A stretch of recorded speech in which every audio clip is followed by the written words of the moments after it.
Okay, in last class we discussed how to write the methods inside a class. Now in this class, okay, I'm going to explain how to write parameterization and how to pass the values through object. Okay, so let's take the same program copy. So I'm taking the same program as copy and I'm pasting one more time. So TC02 add nationalities 3. Okay, so this is the program I'm going to amend now. So for this login program, what is the input data is required? Username and password. So I'm entering my username as admin and password as admin123.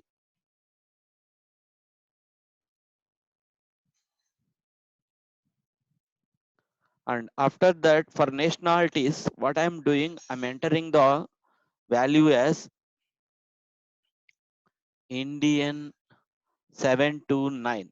Okay, I'm creating. So while executing my add national, while executing my login method, these values will be passed to my method inside the class. So here I want to create some parameters for login method.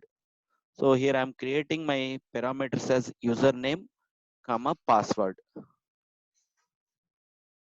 so that this admin value will be passed to username and admin123 will value will be passed to password here.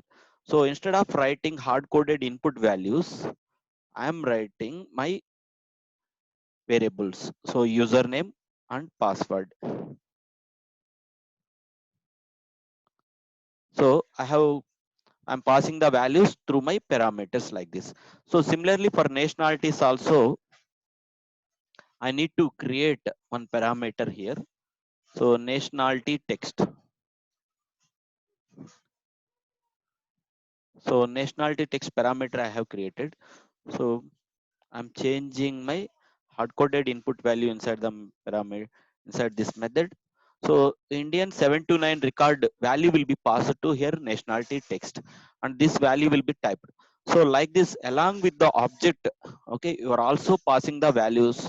So this concept will be called as parameterization. So these values will be, so this concept will be called as passing values through parameters. So like this, your values are passing to appropriate methods. So here, how many number of arguments are there? You need to ensure those many variables you need to create here. So coming to here, add nationalities, that value is passing to here. Okay. So now let's run this program. So I'm changing my input data as Indian 730 and let's run this program again. Okay. So this time Indian 730 nationality record will be created. Okay.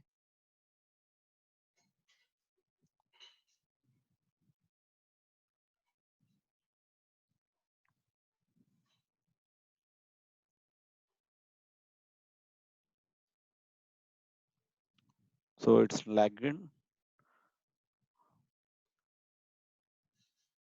So it's navigated to nationalities. Indian 730 record created successfully. Right.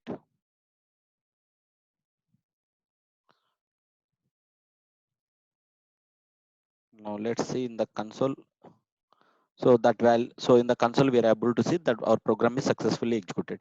In our last class we didn't discussed about self keyword. So self keyword is nothing but it represents the current object. So my current object is T1. T1 dot driver, T1 dot driver. So the entire program which is executing for T1 object. So now let's see, to understand self keyword, what I'm doing, I'm going to create one more object. So I can create n number of objects for a class. So I'm creating here T2, T2, T2 and T2. Okay.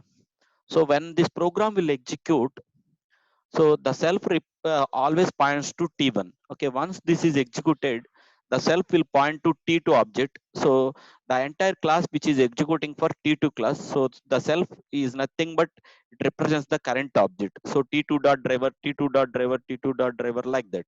So if you want to execute three times also, you can create one more object. So which means the same program we are creating n number of times just by changing the input data. So here I'm going to give Indian 731 and here I'm going to create Indian 732, and here I'm going to create Indian 733. Okay, now let's run this program.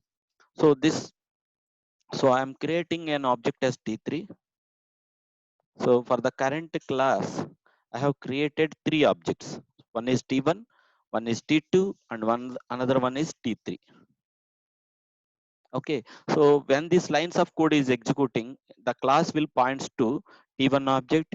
Okay, and all the methods which points to T1 object. Okay, and when these lines of code is executing, the class is representing the current object as T2. So all the methods which are going to execute for T2 dot add nationalities and T2 dot open Chrome browser. So self always representing the current object like that. And similarly for T3 object. So now let's run this program. This program will be executed three times.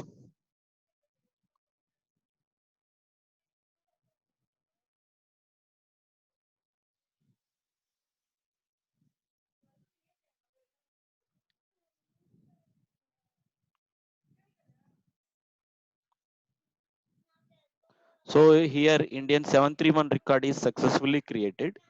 So T1 object creation completed. So now it's logging for T2 object, the same class methods which is going to execute for T2 object now.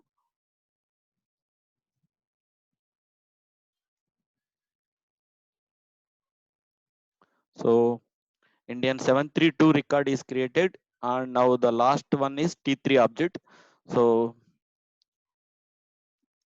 it is executing for T3 object. So open Chrome browser,